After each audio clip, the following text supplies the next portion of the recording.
और इसी पर चर्चा करने के लिए इस वक्त हमारे साथ कुछ खास मेहमान हैं। महेश पलावत जी इस वक्त हमारे साथ मौजूद हैं, मौसम एक्सपर्ट हैं। हमारे साथ इस वक्त प्रोफेसर विनोद शर्मा जी हैं, पर्यावरणविद हैं। मेरे सहयोगी रजत वोरा इस वक्त हमारे साथ जम्मू श्रीनगर हाईवे से लाइव हैं। खालिद हुसैन इस वक्त श्रीनगर से सीधे जुड़े हुए हैं और रामानुज इस वक्त हमारे साथ देहरादून से जुड़े हुए हैं। सबसे पहले रामानुज, मैं आपके पास आना चाहता हूं, जरा बताइए कि चमोली में इस वक्त स्थिति कैसी है?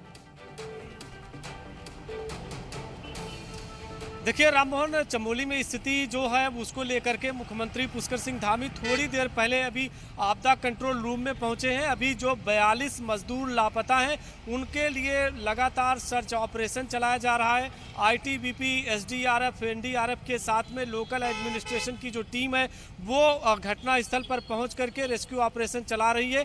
15 मजदूरों को साकुशल बाहर निकाल लिया गया है और सभी को सेना के हॉस्पिटल में भर्ती कराया गया है। मुख्यमंत्री पुष्कर सिंह धामी ने साफ तौर से अधिकारियों को निर्देश दिया है कि जल्द से जल्द रेस्क्यू ऑपरेशन को युद्ध स्तर पर चलाया जाए और सभी मजदूरों को बाहर निकालने के लिए हर संभव कोशिश की जाए। बिल्कुल रामानुज, जिस चीज का आप जिक्र कर रहे हैं वो एक्सक्लूसिव तस्वीरें इस वक्त हम अपने दर्शकों को दिखा रहे हैं। ये देखिए किस तरह से आईटीबीपी और सेना की जो संयुक्त टीम है वो इस ऑपरेशन में लगी हुई है और कितना चैलेंजिंग, कितना मुश्किल से भरा ये ऑपरेशन है वो इन तस्वीरों को देखकर आप अंदाजा लगा सकते हैं। चारों तरफ से बर्फ ही बर्फ नजर आ रही है, बर्फबारी हो रही है और चारों तरफ बर्फ से ढके इस इलाके में ग्लेशियर टूटने की वजह से जो मजदूर दब गए हैं, तकरीबन 42 मजदूर ऐसे हैं जिनके बारे में अब तक डिटेल्स नहीं है।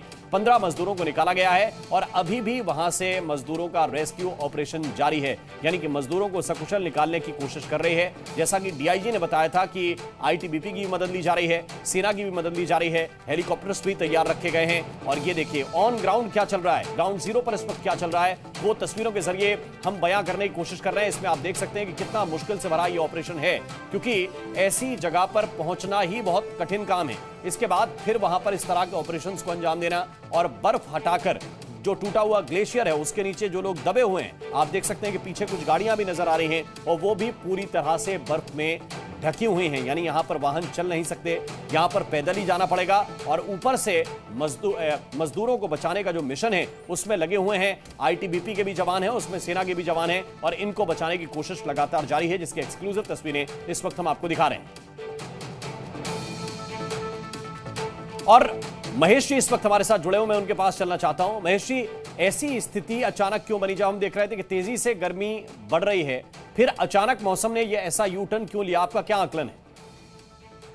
देखिए, ये अचानक नहीं हुआ। इसके लिए हमने स्काईमेट ने, मौसम विभाग ने 3-4 दिन पहले से फोरकास्ट किया हुआ था कि इस बार ये जो वेस्टर्न डिस्टर्बेंस आ रहे हैं एक के बाद एक दो आएंगे और ये काफी ज्यादा स्ट्रॉन्ग होंगे। अभी तक की सबसे ज्यादा भारी बर्फबारी ये जम्मू कश्मीर से लेकर के गिलगित बाल्टिस्तान, मुजफ्फराबाद, लद्दाख, हिमाचल प्रदेश तक दिखाई दे रही है। उत्तराखंड में भी अब ये बर्फबारी शुरू हो चुकी है और अगले 24 घंटे तक अब जम्मू कश्मीर में कम होना शुरू हो जाएगी, लेकिन हिमाचल और उत्तराखंड में ये वेस्टर्न डिस्टर्बेंस का असर रहेगा।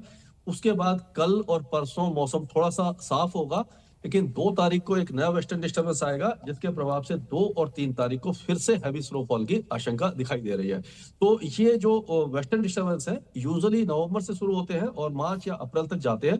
पीक इंटेंसिटी इनकी दिसंबर और जनवरी में होती है, लेकिन इस बार आपने देखा होगा कि ये जो स्नोफॉल अभी तक बहुत अच्छा हुआ नहीं था, विंटर गेम भी पोस्टपोन हो गए थे जी। तो ये जो स्नोफॉल है अब जाकर शुरू हुआ है और आगे अगले कम से कम 2 तारीख के बाद 3 तारीख के बाद से कम 10-12 दिन तक कोई भी बड़ा वेस्टर्न डिस्टर्बेंस हमें नजर नहीं आ रहा है।